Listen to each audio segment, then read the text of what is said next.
ನಾವು ಕೊಟ್ಟ ಮಾತಿನಂತೆ ನಡ್ಕೊಳ್ತಕ್ಕಂಥ ಸರ್ಕಾರ ನಮ್ಮದು.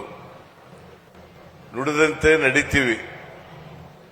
ನಾವು ಏನ್ ಹೇಳ್ತೀವಿ ಅದರಂತೆ ನಡ್ಕೋತೀವಿ. 2013ರಿಂದ 2018ವರೆಗೆ ನಾನು ಮುಖ್ಯಮಂತ್ರಿ ಆಗಿದ್ದೆ. ಆಗ 165 ಭರವಸೆಗಳನ್ನು ಕೊಟ್ಟಿದ್ದು, 158 ಭರವಸೆಗಳನ್ನು ಈಡೇರಿಸಿತು. ಅದಲ್ಲದೆ ಸುಮಾರು 30 ಹೊಸ ಕಾರ್ಯಕ್ರಮಗಳನ್ನು ಕೂಡ ಕೊಟ್ಟು. ಅಂದ್ರೆ ನಾ ಯಾಕೆ ಈ ಮಾತನ್ನ ಹೇಳ್ತಾ ಇದ್ದೀನಿ ಅಂತಂದ್ರೆ, ನಾವು ನುಡಿದಂತೆ ನಡೆದಿದ್ದೇವೆ. ಈ ಸಾರಿ 2023 ಈಗ ನಾವು ಅಧಿಕಾರಕ್ಕೆ ಬಂದು 2ನೇ ಬಾರಿ 3 ವರ್ಷ ಆಯ್ತಾ ಬಂತು. ಈ 3 ವರ್ಷಗಳಲ್ಲಿ ನಾವು ಎಲ್ಲ ಗ್ಯಾರಂಟಿ ಯೋಜನೆಗಳನ್ನು ಕೂಡ ಜಾರಿಗೆ ಕೊಟ್ಟಿದ್ದೀವಿ ಅಂತಕ್ಕಂಥದನ್ನ ತಮಗೆಲ್ಲ ಗೊತ್ತಿದೆ ಅಂತಕ್ಕಂಥದ್ದು ನನ್ನ ಭಾವನೆ. ಆದ್ರಿಂದ ನಾವು ನುಡಿದಂತೆ ನಡೆದಿದ್ದೇವೆ. ಅದ್ರ ಜೊತೆಗೆ 5 ಗ್ಯಾರಂಟಿ ಯೋಜನೆಗಳನ್ನ ಟೀಕೆ ಮಾಡ್ತಾ ಇದ್ರು. ಏನಂತ ಅಂತಂದ್ರೆ, ಈ ಗ್ಯಾರಂಟಿ ಯೋಜನೆಗಳನ್ನು ಜಾರಿ ಮಾಡ್ಲಿಕ್ಕಾಗಲ್ಲ, ಮಾಡಿದ್ರೆ ಟ್ರೆಜರಿ ಖಾಲಿ ಆಗ್ಬಿಡ್ತದೆ, ಆರ್ಥಿಕವಾಗಿ ರಾಜ್ಯ ದಿವಾಳಿ ಆಗ್ಬಿಡ್ತದೆ ಅಂತೇಳಿ, ಮಾಡಿದ್ರು ಕೂಡ 1 ವರ್ಷ ಮಾಡಬಹುದು ಅಂತ ಹೇಳ್ತಾ ಇದ್ರು. ನಾವು ಈಗ ಪ್ರತಿ ವರ್ಷ 52,000 ಕೋಟಿ ರೂಪಾಯಿಗಳನ್ನು ಖರ್ಚು ಮಾಡ್ತಾ ಇದ್ದೀವಿ. 3 ವರ್ಷಗಳಲ್ಲಿ ಸುಮಾರು 1,31,000 ಕೋಟಿ ರೂಪಾಯಿಗಳನ್ನು ಖರ್ಚು ಮಾಡಿದ್ದೀವಿ. 1,31,000 ಕೋಟಿ ರೂಪಾಯಿಗಳನ್ನು.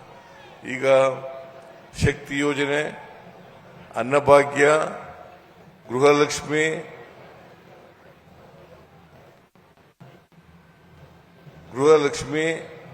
ಆಮೇಲೆ ಯುವ ನಿಧಿ, ಆಮೇಲೆ ಬಡವರಿಗೆ ಉಚಿತವಾಗಿ ವಿದ್ಯುತ್ 200 ಯೂನಿಟ್ವರೆಗೆ ವಿದ್ಯುತ್ ಅನ್ನ ಕೊಡ್ತಕ್ಕಂಥದ್ದು, ಗೃಹ ಜ್ಯೋತಿ ಕಾರ್ಯಕ್ರಮ. ಹೀಗೆ ಎಲ್ಲ ಕಾರ್ಯಕ್ರಮಗಳನ್ನು ಕೂಡ ನಾವು ಜಾರಿಗೆ ಕೊಡ್ತಕ್ಕಂಥ ಪ್ರಯತ್ನವನ್ನ ಮಾಡಿದ್ದೇವೆ. ಜೊತೆಗೆ ಮುಂದುವರಿಸ್ತೇವೆ. ಯಾಕಂತಂದ್ರೆ ಬಿಜೆಪಿಯವರು ಈಗ ಎಲ್ಲ ರಾಜ್ಯಗಳ ಚುನಾವಣೆಗಳು ಬಂದಿದ್ದಾವಲ್ಲ, ಆಗ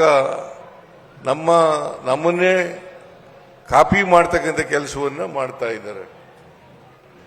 ಯಾರು ಟೀಕೆ ಮಾಡ್ತಾ ಇದ್ರು, ಯಾರು ನಮಗೆ ಇದು ಅಭಿವೃದ್ಧಿ ಕೆಲಸಗಳಿಗೆ ದುಡ್ಡಿಲ್ಲ ಅಂತ ಇದ್ರು, ಅವರೇ ಇವತ್ತು ಆ ಗ್ಯಾರಂಟಿ ಯೋಜನೆಗಳನ್ನ ಕಾಪಿ ಮಾಡ್ತಕ್ಕಂಥ ಕೆಲಸವನ್ನ ಮಾಡ್ತಾ ಇದ್ದಾರೆ. ಅದರಿಂದ ನಮ್ಮ ಸರ್ಕಾರ ನುಡಿದಂತೆ ನಡೆದಿದೆ ಅಷ್ಟೇ ಅಲ್ಲ, ಎಲ್ಲ ಕಾರ್ಯಕ್ರಮಗಳಿಗೂ ಕೂಡ ಹಣವನ್ನು ಒದಗಿಸ್ತಕ್ಕಂಥ ಕೆಲಸವನ್ನ ಮಾಡಿದೆ. ಅಭಿವೃದ್ಧಿ ಕೆಲಸಗಳು ಕೂಡ ಯಾವುದು ಕೂಡ ನಿಂತಿಲ್ಲ. ಈಗ ಇವತ್ತು ಪಿರಿಯಾಪಟ್ಟಣದಲ್ಲಿ ಸುಮಾರು 419 ಕೋಟಿ ಅಭಿವೃದ್ಧಿ ಕೆಲಸಗಳಾಗ್ತಾ ಇದ್ದಾವೆ ಅಂತಂದ್ರೆ, ಈಗ ಬೆಳಿಗ್ಗೆ ಗುಂಡ್ಲುಪೇಟೆನಲ್ಲಿ ಸುಮಾರು 523 ಕೋಟಿ ರೂಪಾಯಿಗಳ ಅಭಿವೃದ್ಧಿ ಕೆಲಸಗಳನ್ನು ಮಾಡಿದವು. ಅದಕ್ಕೆ ಚಾಲನೆಯನ್ನು ಕೊಟ್ಟು ಬಂದಿದ್ದೀವಿ. ಇಲ್ಲಿ ಕೂಡ ಚಾಲನೆಯನ್ನು ಕೊಟ್ಟಿದ್ದೀವಿ. ಇದು ಇಡೀ ರಾಜ್ಯದಲ್ಲಿ ಎಲ್ಲ ತಾಲೂಕುಗಳಲ್ಲಿ, ಎಲ್ಲ ಕ್ಷೇತ್ರಗಳಲ್ಲಿ ಅಭಿವೃದ್ಧಿ ಕೆಲಸಗಳು ನಡೀತಾ ಇದ್ದಾವೆ. ಅದರಿಂದ ನಮ್ಮಲ್ಲಿ ಯಾವುದೇ ಅಭಿವೃದ್ಧಿ ಕೆಲಸಗಳು ಕೂಡ ನಿಂತಿಲ್ಲ. ನಮ್ಮ ಈ ವರ್ಷದ ಬಜೆಟ್ 4,48,004 ಕೋಟಿ, 4,48,004 ಕೋಟಿ. ಇದರಲ್ಲಿ ಸುಮಾರು 82,000 ಕೋಟಿ ರೂಪಾಯಿ ಅಭಿವೃದ್ಧಿ ಕೆಲಸಗಳನ್ನ ಕ್ಯಾಪಿಟಲ್ ಎಕ್ಸ್ಪೆಂಡಿಚರ್ ಅಂತ ಕರಿತೀವಿ ನಾವು. ಆ ಕ್ಯಾಪಿಟಲ್ ಎಕ್ಸ್ಪೆಂಡಿಚರ್ ಅನ್ನ ಮಾಡ್ತಾ ಇದ್ದೀವಿ. ಅದರಿಂದ ನೀವೆಲ್ಲರೂ ಕೂಡ ತಿಳ್ಕೋಬೇಕು, ಈ ಸರ್ಕಾರಕ್ಕೆ ನೀವೇನು ಆಶೀರ್ವಾದ ಮಾಡಿ ಕಳಿಸಿದ್ರೆ, ನಿಮ್ಮ ಆಶೀರ್ವಾದದಿಂದ ಬಲದಿಂದ ನಾವೆಲ್ಲ ಈ ಕೆಲಸಗಳನ್ನು ಮಾಡ್ತೇವೆ. ನಾವು ಮುಂದೆನೂ ಕೂಡ ಮಾಡ್ತೇವೆ ಅಂತಕ್ಕಂಥ ಮಾತುಗಳನ್ನು ಈ ಸಂದರ್ಭದಲ್ಲಿ ಹೇಳಲಿಕ್ಕೆ ಬಯಸ್ತೇನೆ.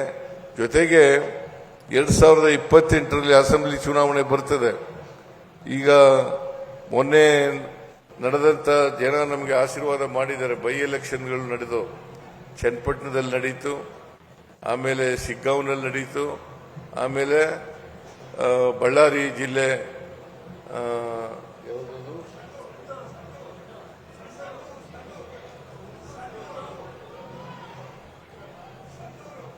ಸಂಡೂರು, ಅಲ್ಲಿ ನಡೀತು. ಆ 3 ಉಪಚುನಾವಣೆಗಳನ್ನ ಗೆದ್ದಿದ್ದೀವಿ. ಈಗ 2 ಉಪಚುನಾವಣೆಗಳು ನಡೆದಿದ್ದಾವೆ. ಅದರಲ್ಲೂ ಕೂಡ ಗೆಲ್ತಕ್ಕಂಥ ಸಾಧ್ಯತೆನೇ ಜಾಸ್ತಿ ಇರ್ತಕ್ಕಂಥದ್ದು ಅಂತಕ್ಕಂಥ ಮಾತುಗಳನ್ನ ತಮಗೆ ತಿಳಿಸ್ಲಿಕ್ಕೆ ಯಾಕೆ ಈ ಮಾತುಗಳನ್ನ ಹೇಳ್ತಾ ಇದ್ದೀನಿ ಅಂತಂದ್ರೆ, ಜನರು ನಮ್ಮ ಪರ ಇದ್ದಾರೆ.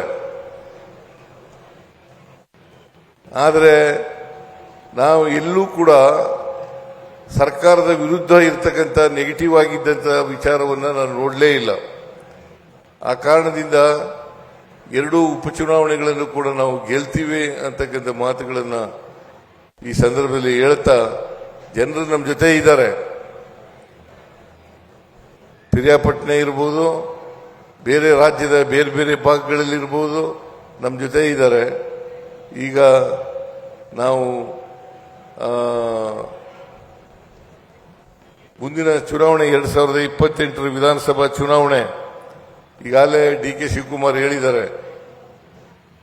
2028ರ ಚುನಾವಣೆಯಲ್ಲೂ ಕೂಡ ನಾವೇ ಗೆಲ್ತೀವಿ, ಜನರ ಆಶೀರ್ವಾದ ಮಾಡ್ತಾರೆ ಅಂತಕ್ಕಂಥ ವಿಶ್ವಾಸ, ನಂಬಿಕೆ ನನಗಿದೆ ಅಂತಕ್ಕಂಥ ಮಾತುಗಳನ್ನು ಹೇಳ್ತಾ, ನೀವು ಹೇಗೆ 23ರಲ್ಲಿ ಶ್ರೀ ವೆಂಕಟೇಶ್ ಅವರನ್ನ ಆಶೀರ್ವಾದ ಮಾಡಿದ್ರಿ, ಅದಕ್ಕೆ ಇನ್ನು ಮುಂದೆನೂ ಕೂಡ ಅವ್ರ ಜೊತೆಯಲ್ಲಿ ನಿಂತುಕೊಂಡು ಅವರ ಕೆಲಸಗಳನ್ನ ಮಾಡಿಸ್ಬೇಕು ಅಂತಕ್ಕಂಥ ಮಾತುಗಳನ್ನ ಹೇಳ್ತಾ, ನಮ್ಮ ಸರ್ಕಾರ ಶ್ರೀ ವೆಂಕಟೇಶ್ ಅವರ ಜೊತೆಯಲ್ಲಿ ಇರ್ತದೆ.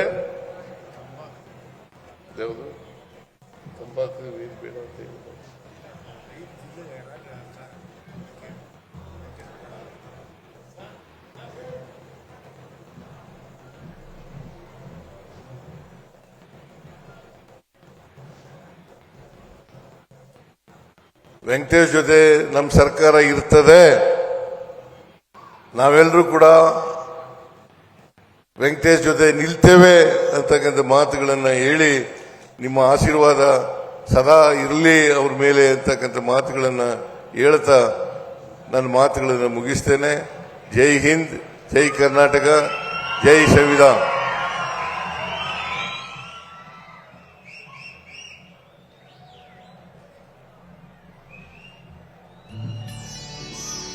ನಿರ್ಭೀತ, ನಿಷ್ಪಕ್ಷಪಾತ, ವಿಶ್ವಾಸಾರ್ಹ ಸುದ್ದಿಗಳಿಗೆ ಮತ್ತೊಂದು ಹೆಸರಾಗಿರೋ ನ್ಯೂಸ್18 ಕನ್ನಡ ಈಗ ಆಪ್ನಲ್ಲೂ ಲಭ್ಯ ಇದೆ. ದಯವಿಟ್ಟು ಇಲ್ಲಿರೋ QR ಕೋಡ್ ಅನ್ನು ಸ್ಕ್ಯಾನ್ ಮಾಡಿಕೊಂಡು ಆಪ್ ಡೌನ್ಲೋಡ್ ಮಾಡೋದಕ್ಕೆ ಮರಿಬೇಡಿ. ನಿಮ್ಮ ಬೆಂಬಲ ಹೀಗೆ ಸದಾ ನಮ್ಮೊಂದಿಗಿರಲಿ. ಧನ್ಯವಾದ.